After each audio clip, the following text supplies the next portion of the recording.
Welcome to the CERIAS seminar for January 16th. I'm Chris Clifton. I, among other things, am the faculty member who's in charge of the seminar, so I figured I would grab an early slot here, introduce myself. And what we're going to cover today is a primer on data privacy, particularly concentrating on how we measure privacy, but also some of the basic legal aspects, some things you ought to know.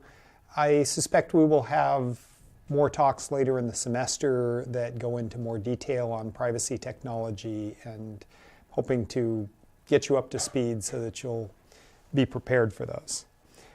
Please interrupt with questions at any point that if you have anything, and when you have a question, remember to press the button and make sure the green light comes on the mic in front of you so that those who are listening to the recording will be able to hear your questions. So what is privacy? Well, privacy has a number of things that people think of. In the United States, kind of one of our first real articulations of the right to privacy was captured by Warren and Brandeis in a Harvard Law Review article. They referred to privacy as the right to be let alone. Now, to be truthful, this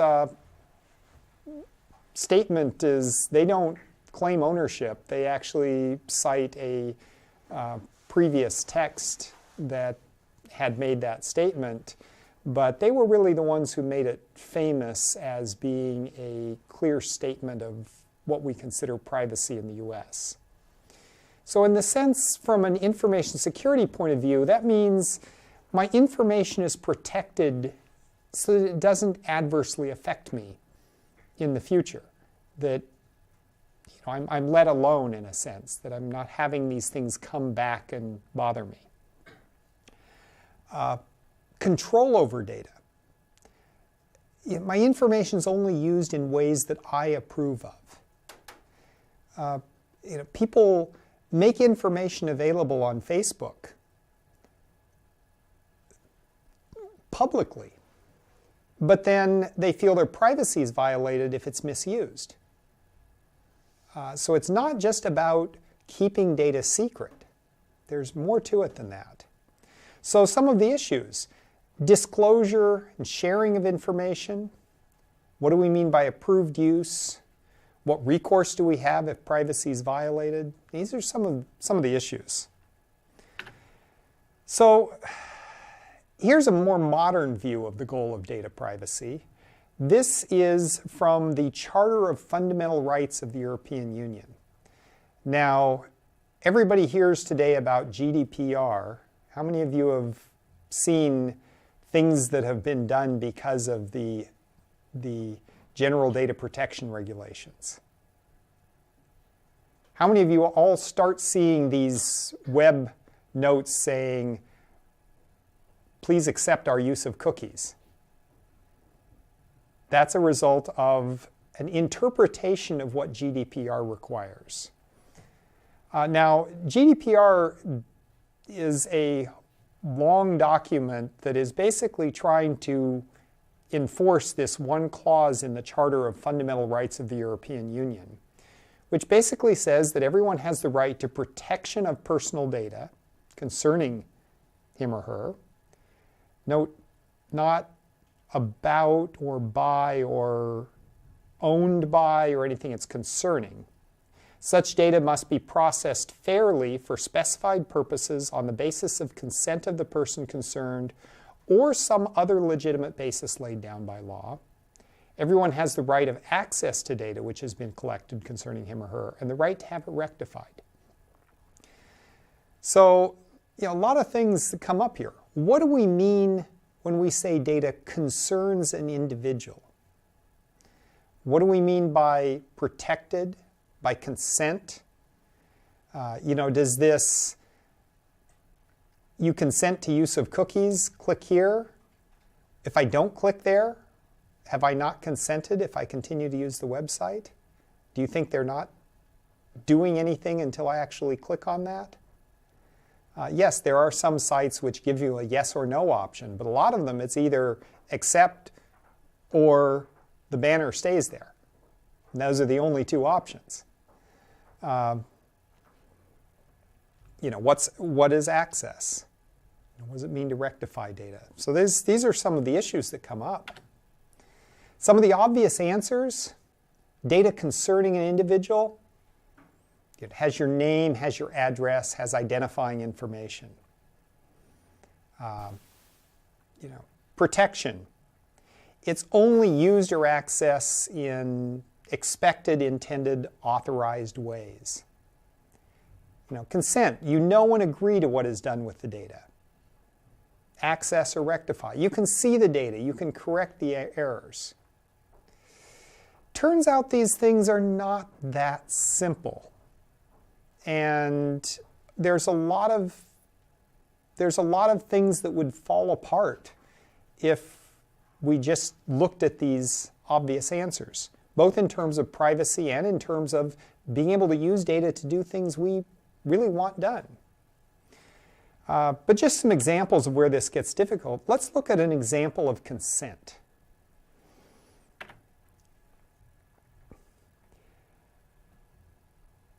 Several years ago, an American family's web photo ended up on a billboard in the Czech Republic.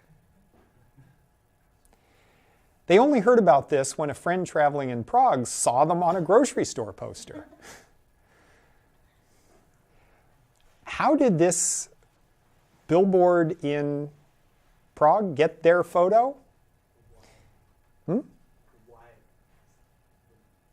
They liked the photo. They thought it looked good. It, looked like this is a happy family shopping at our grocery store. They thought it looked good. Well, they posted it on Facebook. Now, when posting it on Facebook consent to having it used in this manner?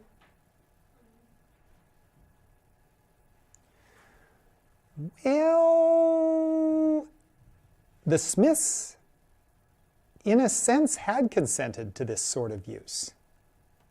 Because when they posted on Facebook, when you share, post, or upload content that is covered by intellectual property rights, you grant us a non-exclusive, transferable, sublicensable, royalty-free, and worldwide license to host, use, distribute, modify, run, copy, publicly perform or display, translate, and create derivative works of your content, consistent with your privacy and application settings. Facebook could have sold that picture. They didn't, but it had been authorized. They had consented to doing this. Now, this terms of service, actually, if you click on their privacy policy, you don't find this directly. You kind of have to go through a couple of levels of forms to get to this point. And interestingly enough, before April 19th, Facebook had all those rights in perpetuity. In other words, deleting your account didn't terminate those rights. So, this is an interesting thing. When you signed up for Facebook, did you really consent to this? Well, legally, yes. But do you feel like you did? This is an example of something where legal consent and what we think of in terms of privacy really don't seem to match well. What about some others? Concerning an individual. Somehow identifies you. How many of you are heard of or familiar with breach disclosure laws? Okay, breach disclosure laws are one of the biggest things in making computer security visible that have happened in my lifetime, I think. There's two things that make it visible. One, when there is a big failure of computer security and it hits the press. But the other is when there's been, like the Morris worm that crashed a whole lot of computers. But the other is when there are breaches, when a lot of data is released. Why do you know about that? You know about it because of breach disclosure laws. They're required to report it. Before that, the solution was, ooh, somebody got our data, let's hide it. Not let anybody know. Breach disclosure laws said, no, you have to tell people. And so now we know when there are failures of computer security, and we hear about it. So what does a breach disclosure law mean?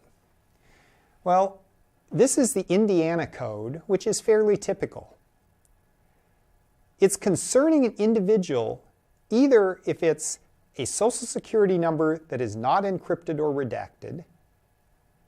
Somehow, how could the data contain a social security number if it's been redacted? It doesn't contain it. That seems strange to me.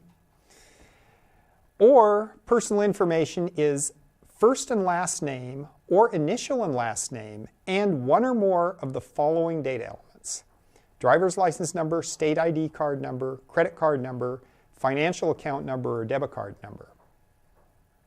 And also, it doesn't include information lawfully obtained from publicly available information or public government records.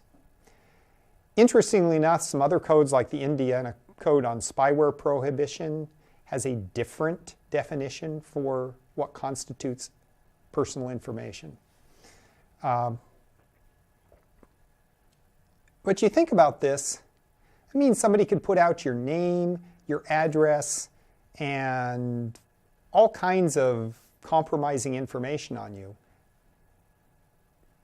But it wouldn't trigger a breach disclosure law. So for example, if the university exposed your transcript, that wouldn't qualify because it doesn't have, well, that's interesting. It doesn't have your driver's license, state ID card, or credit card number.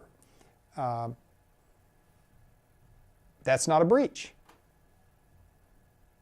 And so, breach disclosure laws really, they're designed to protect the individual, but this idea of what constitutes personal information is a bit weak. Also has some interesting implications. If I made a random number generator that generated random 9-digit numbers and put them out, technically I think I would be in violation of this statute, because some of those numbers are bound to be social security numbers. It doesn't say you have to have a name with the social security number, just having a social security number, even if it's just the output of a random number generator, seems to match this law. So, this is defining what it means to be about an individual can be difficult. And worse yet, even things that you would think of as not having any identifying information can be identifiable. A decade ago, a little over a decade ago now, there was rather an awakening in the privacy field when AOL released customer web searches. 20 million queries from 650,000 unique users. But they replaced the user ID with a random number. So you couldn't trace this back to the individual. Or so they thought. This was made available for researchers to use. A New York Times reporter looked at the text of the queries and from this was able to identify an individual. Knocked on the door, said, hey, are you the person who issued these queries? Answer was yes. Nothing in there triggers breach disclosure laws, looks like personally identifiable information, but it turns out it is. And it costs people. You don't have to break the law to have a privacy violation be a bad thing and cause you problems. Keeps going. The Netflix challenge. I don't know if any are familiar with that, but some people figured out how to re-identify people in this anonymized movie database. Right now, the Census Bureau is looking at changing the way they protect privacy because they have figured that theoretically it is possible to break the techniques they have been using. Hasn't happened yet, but it could be possible. They don't want to be in this position of having these come up. New York City taxis. New York City released the start and end point of all taxi rides. Well, if you have a taxi ride from someplace maybe you wouldn't want people to know where you are to your house, which people probably do know where it is, that's kind of identifying. They went to Uber and said, we need your records too. We need to release your records of your rides too. Uber said, oh, we're going to do some things to protect people's privacies before those are released. Actually, New York City said, no, we screwed up once, we're going to screw up again, and insisted they release it as is. All kinds of problems. It turns out removing information is not that easy. This happened quite a while back, led to a lot of research in computer science on anonymity. 37 US states at the time mandated collection of hospital admissions information. And under a Freedom of Information Act request, a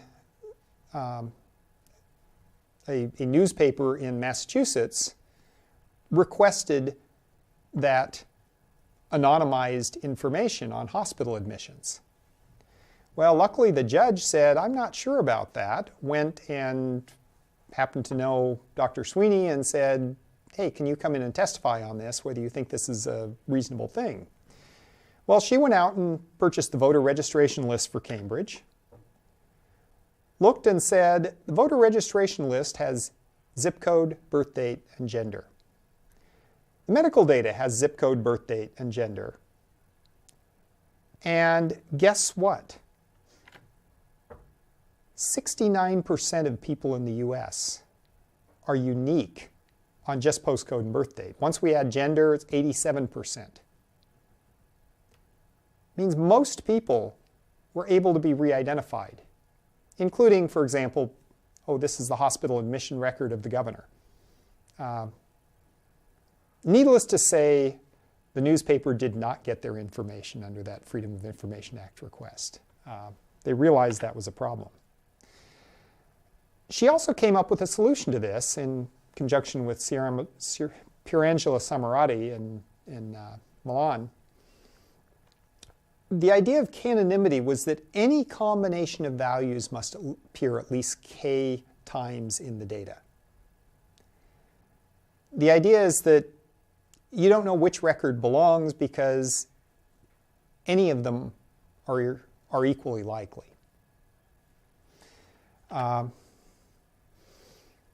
So, this got us into this idea of anonymity.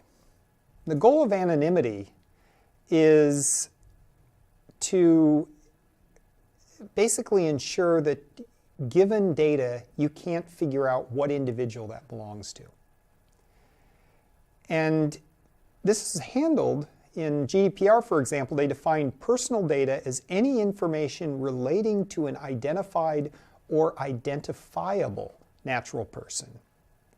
An identifiable natural person is one who can be identified directly or indirectly. It turns out that actually is a pretty high bar. Qatar came out with an interesting one. It was kind of much more plain English. Data belonging to an individual with specified or reasonably specifiable identity, whether through such personal data or through combining with same or any other data. Problem is, can't be done. Perfect privacy in this sense requires zero utility. So that reasonably specifiable identity maybe covers us here, but GDPR, as soon as we can use the data, we decrypt it, whatever, somebody who has enough external information, enough computing power, is going to be able to figure things out that may qualify as identification. We have to accept that there's going to be some risk, that privacy is a trade-off. Why is this impossible? Well, the idea is that the adversary may already know a lot. Whatever we provide adds to that knowledge. It may be that, it's that last bit. And essentially we can formally prove 1 bit may be too much. That that 1 bit may be the point that takes you from identifying to not identifying. That there's always going to be some point at which another bit of information crosses the line. And you can never know whether the adversary has all but that 1 bit, and that any information you release may actually violate that. I'm not going to go into the formal proof of this, but just go into a few things we can do, and what they accomplish, what they don't. So, encryption, standard technique to protect confidentiality of data, also useful for digital signatures to ensure the integrity, or to at least tell you if the integrity is violated. Anonymization, usable data that's hard to link to individuals. Noise addition, similar to anonymization, but the idea is that you get usable data, but any link to individuals or any information you surmise about an individual is suspect. And if done in a careful way, the utility of the data in the aggregate, say for computing summary statistics, is fairly good, but the utility to determine something about an individual is not. So these are some techniques. So to go into encryption, encryption can do more than simply we encrypt the data, when we're done we decrypt the data. The idea is that we can also do encrypted computation. Various techniques, so for example, fully homomorphic encryption allows us to process the data while it's encrypted. We can add, we can multiply, well, if you think of it as we can do and or, and we're doing this in binary, well, we can essentially do everything. But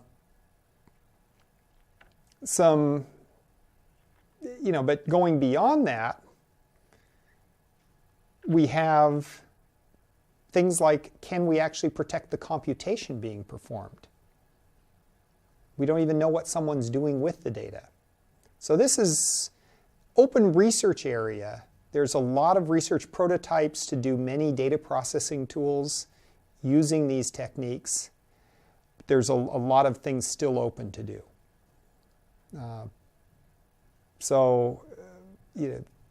Typically people think of you encrypt the data, you decrypt it, you do something with it, you encrypt it again. But we can actually do more than that. There's a lot of things we can do with the data while it's encrypted. And this gives a way to provide pretty strong protection. You're only doing with the data what that encrypted computation protocol allows you to do, and you can't do anything else with it. This ensures that the data is kept confidential and that you do, that your use of the data fits within the expectations of what you're supposed to do. Anonymization. Typically the way we do anonymization, I talked about this k-anonymity, typically what we do is we generalize data. So we take things that can identify a person and we reduce the amount of information contained. So for example, instead of your birth date, which is, there's, for most of the people, or in this size room, probably everybody, your exact date of birth is going to be unique in this size. There's nobody else in this room who has that same date of birth.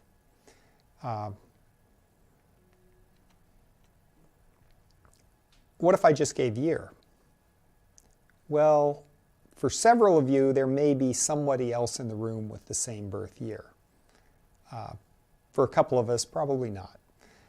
But if we expand this up the line, we get things, and the idea is that you think, for example, of the LaTanya Sweeney's example. If instead of having date of birth, it just had the year of birth, she wouldn't have been able to do that linkage. Wouldn't have been a problem. We did a project where we actually did this, where we separated out identifying information and sensitive information. We encrypted the link between those, but we allowed kind of generalized matching. You were allowed to do some matching of groups, but not of individuals. It's a different type of generalization. Rather than saying, I'm just going to give part of the name rather than the whole name, or part of the year, I've got the exact identifying information, just your link to the sensitive information is only at the level of the color because you don't have that encrypted ID. Okay, so that's one of the problems with anonymity is it's as with all these techniques, you get enough information, that additional piece of information you get may be too much. And anonymity is somewhat brittle in that sense. It tends to provide very good protection as long as it's working, but when you get enough background information to break it, it tends to deteriorate very rapidly till you've broken everything. Like in LaTanya Sweeney's case, you went from, I can't recognize anybody in this database, to I bought the voter registration list and I can recognize 87% of the people in the database. That's a big jump. Noise addition, it's using randomized mechanisms. And the idea is that it's not brittle in that sense because there's always a chance that whatever you see is a result not of some individual, but of just the way the random noise happened to turn out. Differential privacy is an example of this that has been of growing interest and importance. And I mentioned the Census Bureau has used differential privacy. Google, Apple have both made use of differential privacy. It's hit the real world. There's been some real products that use differential privacy to analyze data while ensuring that you can't recover data about individuals from that. The idea behind differential privacy is that I have a true answer to my question. In this case, 17 may be the answer to my query, whatever that happens to be. How many people are there in this room? I'm not going to give that exact information. Maybe there's somebody who saw all but one person walk into the room. They know who's in the room, except for there's one person they don't know. They know they should be in there, but they don't know if they're actually there or not. They don't know if that person actually walked into this room. Well, if I give them the exact count, they'll know if that person's there. But if I add some noise to the account, to that amount, well, 18, wait a minute, there weren't supposed to be 18 people in the room. Well, maybe it's just the noise in the answer. Maybe it was 17 and there was one additional person. Maybe it really is 18. Maybe it was 16 and just enough noise got added to bounce this up by 2.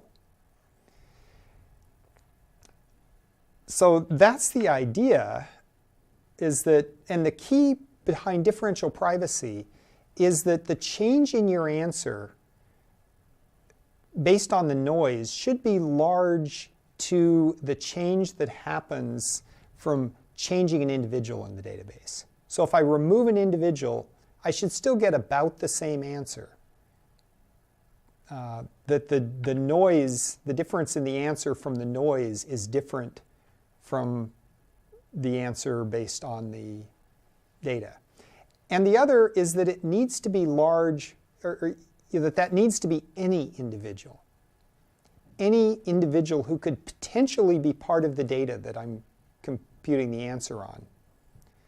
I would need to be able to remove that individual or add that individual and still get an answer that is approximately the same, that the noisy answer, essentially the distribution of answers that I get for these two databases should be so close that I really can't tell whether the difference is because of that person or just because of the random coin flips and the noise.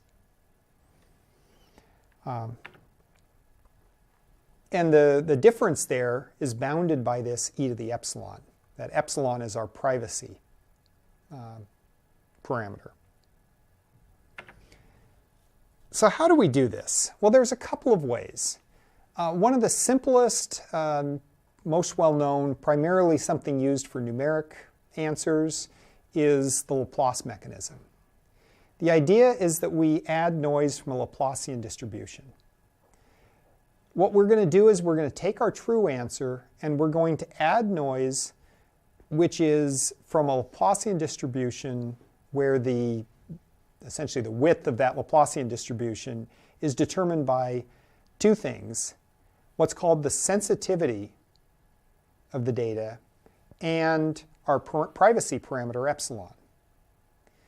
And what sensitivity does is it captures the largest contribution to the result that can be made by one individual.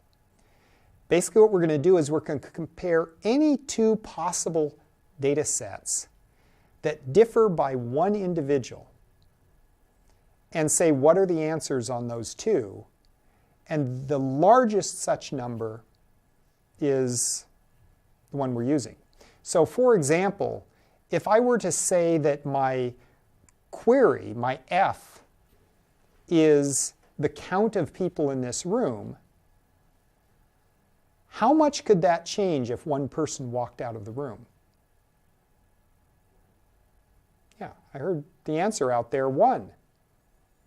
If one person changes, one person walks out, one person walks in, doesn't matter who that person is, that number could change by at most 1. So my sensitivity, my delta F, is 1.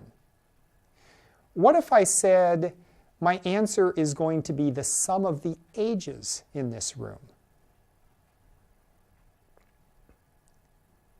Well, if someone walks out of the room or someone walks in, how much could that change the answer of the sum of the ages in the room? What? Okay, exactly. 20 or 25 on average, probably around here, that's what it would change. But with differential privacy, you're not just looking at the average. You have to look at the maximum it could possibly change. So if I said it was 20 or 25, and the graduate surveyor who was recently in the recently appeared in the exponent, who's over 100, walks in, then, that's like 4 people. It may well expose that that's who walked into the room. So you'd actually have to say, what is the oldest possible person that could walk into this room? We'd probably be looking at something like 110 would be the amount that sum could change. So that's one of the difficulties with differential privacy, is you have to understand how much that answer could change. And it has to be based on how much it could possibly change, not on how much it would be expected to change. Here's another example of differential privacy. This actually predates differential privacy, but it turns out this is a privacy mechanism that satisfies differential privacy. Randomized response, the idea is you're being asked to submit a survey, but it's one that's sensitive information. You might not want people to find that out. So what you're going to do is you are going to flip a coin. If the coin comes up heads, you give the true answer. If it comes up tails, you flip the coin again and you just put yes or no, depending on whether it's heads or tails.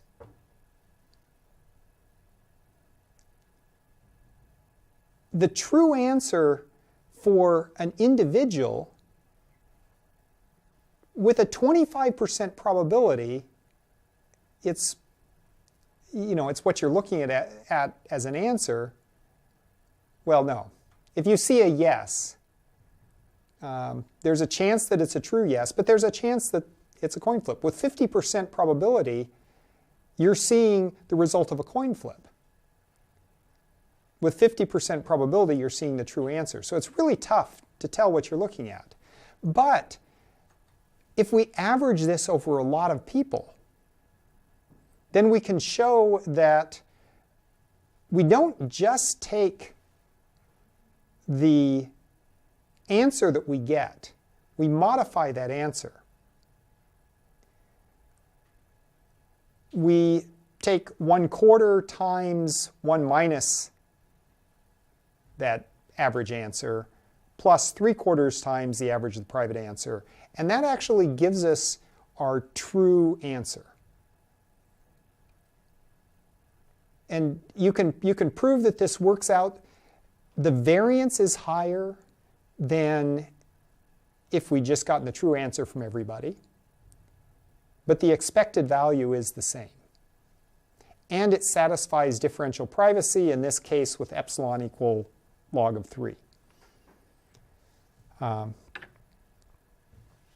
third mechanism is what's referred to as the exponential mechanism.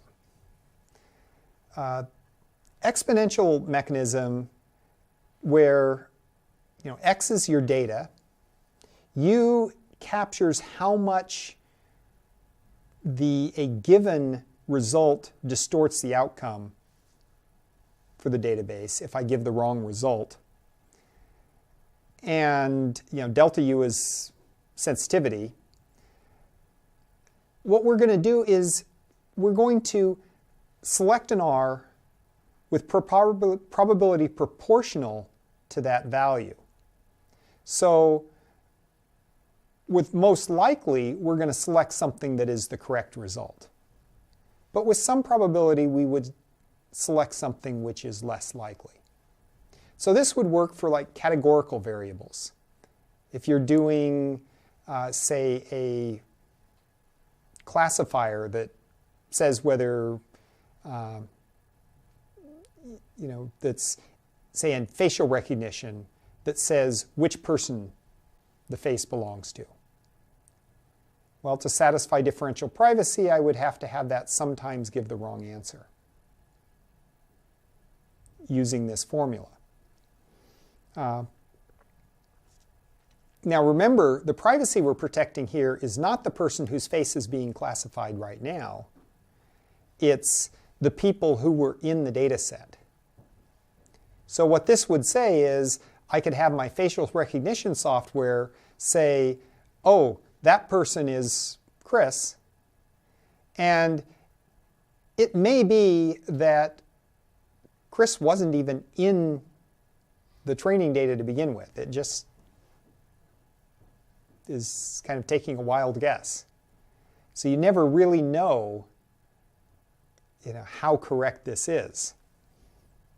With high probability, it's doing the right thing. With some probability, and essentially the key is, again, the probability that it's coming up with a particular answer and getting it right or not is more dependent on the noise than it is on any one particular person having been in that data. So some differential privacy has some cool properties. So let's assume M is a differentially private mechanism. Well, there's a post-processing theorem that states that anything we do with the data after we've done the differential private mechanism still satisfies differential privacy. That as long as I don't go back to the original data, I'm not going to be able to get any worse in terms of differential privacy than I already was. If I've met epsilon differential privacy, I still will. The second is composition. Suppose we have two differentially private mechanisms. If we apply both of them to the same data set, our privacy loss is basically the sum of our epsilon. 0 epsilon is perfect privacy. As it goes up, privacy gets worse. What's this saying is, if I look at the data twice, the first time it's epsilon 1 private, second time it's epsilon 2 private, I put that data together, I'm guaranteed to be at least epsilon 1 plus epsilon 2 private. What this means is as long as you're using differentially private mechanisms, there's no point at which one more piece of information suddenly breaks it. You get this graceful degradation. Now, how does this square with my idea that 1 bit may save you or may be enough to break privacy? Well, problem is, what does epsilon really mean? Epsilon isn't actually a statement about how well the data is protected in terms of, or how identifiable the data is.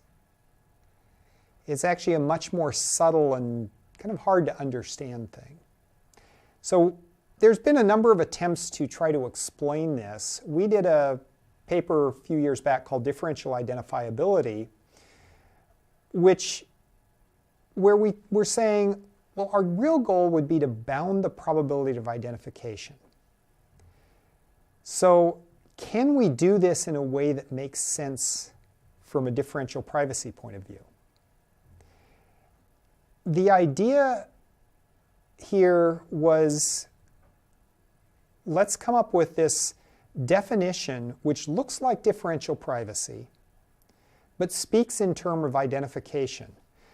The key is this talked about what is the probability of identification under a fairly simple model. So if we assume, for example, that my mechanism is giving me something that if it gave me the exact mechanism, or it gave me the exact value, I would be able to link that to something I know. It's a kind of a simple, obvious attack. How much protection are we getting against that sort of an attack? Now, this is not saying that a stronger attacker couldn't violate and identify, but it gives us a way to calibrate. And this combines with that nice, graceful degradation property of differential privacy to give us something which is a lot stronger than some of the other anonymity notions. So the idea is, we can think of this as a game. We pick a database, the adversary picks a query, we give them the result, they say, what are all the possible worlds that are consistent with what I know or with that result? What are all the possible databases that would be consistent? And in which one of those does the user exist? Well, that tells me if the user is in that database. So it's not saying you have arbitrary external knowledge. It's not talking about that, but it's saying if I assume I have this simple game as what I'm trying to do, what is the level of protection? So it's telling us here is one point in the adversary space where we know just how strong the adversary is against whatever our mechanism is.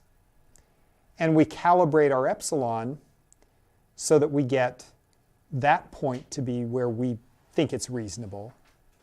And then we know we get this reasonable, graceful degradation beyond that. So I'm not going to, there's a lot more I could go into in this. I'm not going to go on. It's an open area, and hopefully we'll get some more talks on this. What I would like to leave you with when you're thinking about privacy is the Fair Information Practices, or FIPS, Fair Information Practices and Principles. You'll also hear them termed, but you'll hear the term FIPS. These are some things that came out many years ago that are still very good guidelines to think of when you think in terms of privacy. It's not just confidentiality. There's notice or awareness. Have I told the user what they're, have I told the person what's going to happen with their data? Are they aware of what's going to happen with the data? Those aren't necessarily the same. Choice and consent. Do I have a choice? Have I given my consent? A lot of the consent now doesn't involve a choice.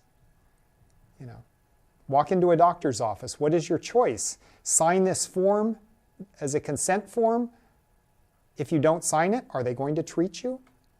Is that a choice? That's an interesting problem. Access and participation. You have access to data. You have participation in what's done with it. Integrity and security. The data is protected, is kept correct. And enforcement and redress. If it's not, these problems aren't met, there's something you can do about it. So this is just something to keep in mind, that often when people think of privacy, they only think of some parts of these, but keeping it all in mind is really what you need to do to, and a lot of these require computer security as an important part in accomplishing many of these. So, well, thanks. Hopefully everybody has signed in.